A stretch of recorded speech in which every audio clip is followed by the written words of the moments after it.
बिस्मिल्लाहिर्रहमानिर्रहीम, अस्सलाम वालेकुम।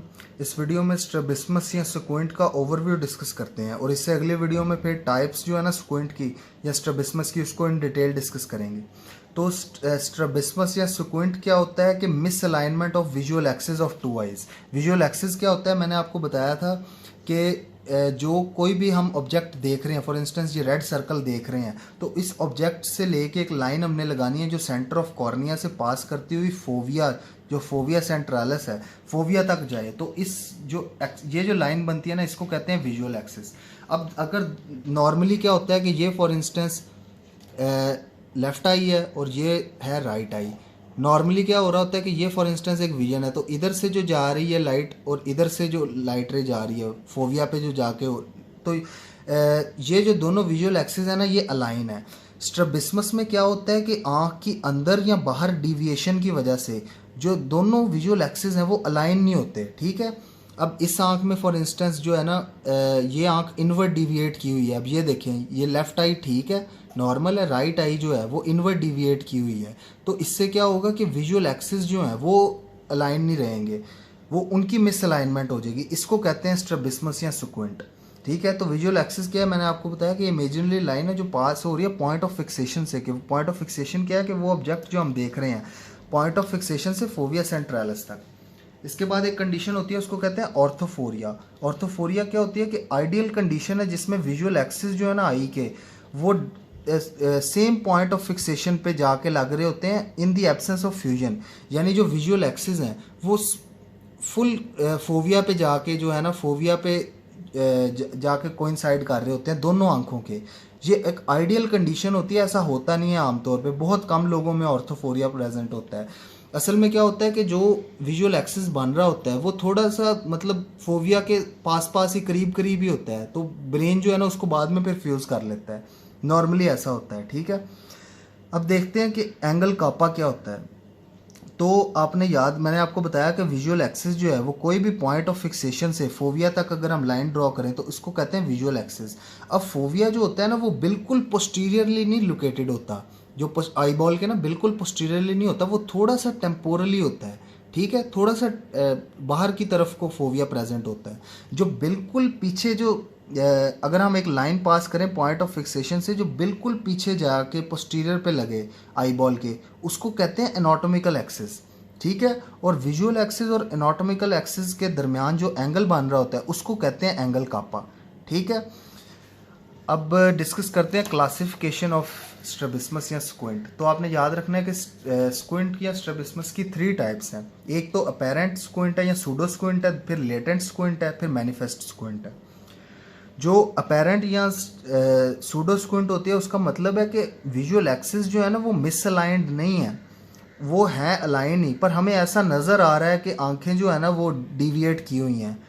वो किन किन कंडीशंस में हो सकता है कि प्रोमिनेंट एपिकेंथल फोल्ड्स हैं। एपिकेंथल फोल्ड्स क्या होते हैं, ये फॉर इंस्टेंस आइज़ हैं।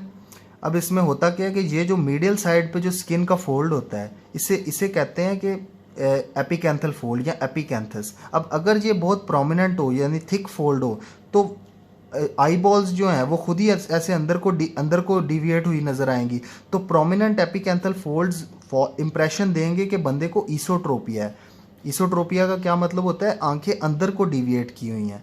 फिर दूसरी कंडीशन हो सकती है जिसमें सूडो स्क्विंट हो सकती है, वो होती है wide separation of two eyes. For instance ये एक आई है, ये दूसरी है, तो इसमें वाइड सेपरेशन हुई हुई है, तो वो जो है ना हमें फॉल्स इंप्रेशन देंगी कि बंदे को एक्सोट्रोपिया है, कि आंखें बाहर को आउटवर्ड डिविएटेड है। ठीक है, या फिर तीसरी कंडीशन होती है कि एंगल कापा, ये जो मैंने आपको बताया एनाटॉमिकल एक्सिस और विजुअल एक्सिस के दरमियान एंगल होता है एंगल कापा, ये नॉर्मली 5 डिग्री होता है। अगर ये 5 डिग्री से ज़्यादा हो जाए तो ये भी हमें इंप्रेशन देता है कि सूडो के स्क्विंट है। ठीक है, तो ये भी सूडो स्क्विंट या अपेरेंट स्क्विंट कॉज करता है। इसके बाद दूसरी स्क्विंट या स्ट्रैबिस्मस की टाइप होती है लेटेंट स्क्विंट। आपने याद रखना है लेटेंट स्क्विंट के लिए हमेशा लफ्ज़ यूज़ होता है फोरिया का, और मैनिफेस्ट स्क्विंट के लिए यूज़ होता है लफ्ज़ ट्रोपिया का। लेटेंट स्क्विंट क्या होती है कि स्क्विंट अब प्रेजेंट है लेकिन वो हिडन है, छुपी हुई है। होता क्या है कि फॉर इंस्टेंस के ये लेफ्ट आई है, ये है राइट आई। अब लेफ्ट आई से हमें लेफ़्ट आई नॉर्मल है, उसे ठीक नज़र आ रहा है। राइट आई जो है ना वो थोड़ी सी इनवर्ड डिविएट की हुई है, ठीक है। राइट आई इनवर्ड डिविएट की हुई है, पर जो ब्रेन में एक मैकेनिज्म होता है उसको कहते हैं फ्यूजन मैकेनिज्म। फ्यूजन मैकेनिज्म क्या करता है कि उस डिविएशन को जो है ना वो छुपा देता है, और नॉर्मली बंदे को बाहर से हिडन ये लेटेंट स्क्विंट या हेट्रोफोरिया के पर्सन को हम देखें ना, फोरिया के पर्सन को, तो वो बिल्कुल नॉर्मल नज़र आ रहा होता है, उसमें स्क्विंट नज़र नहीं आ रही होती। ये लेटेंट स्क्विंट को इससे अगली वीडियो में इन डिटेल डिस्कस करते हैं।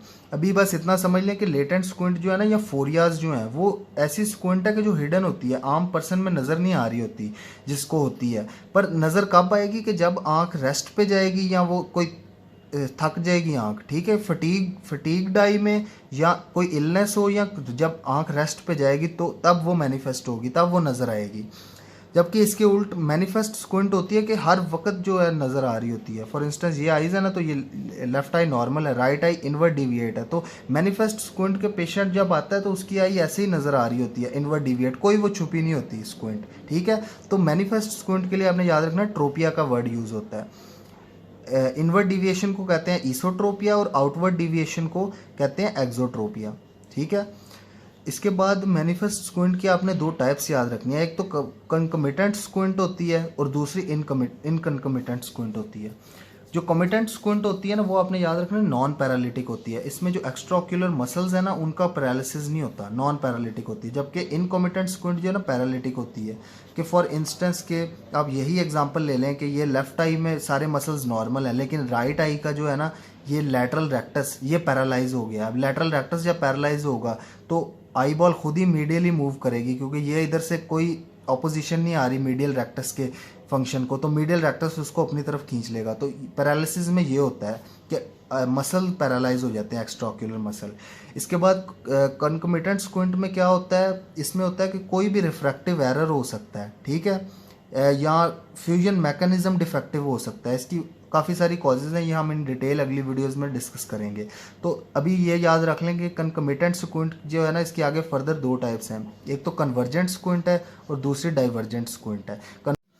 तो कन्वर्जेंट स्क्विंट का आपने याद रखना है कि इसको जो है ना इसोट्रोपिया भी कहते हैं, ठीक है। इसमें क्या होता है, इनवर्ड डिविएशन ऑफ आई, के फॉर इंस्टेंस ये अब ये लेफ़्ट आई है और ये राइट आई है, तो left I for instance normal है, तो राइट आई की जो है ना इनवर्ड डिविएशन हुई होगी, ठीक है, तो इसे कहते हैं इसोट्रोपिया।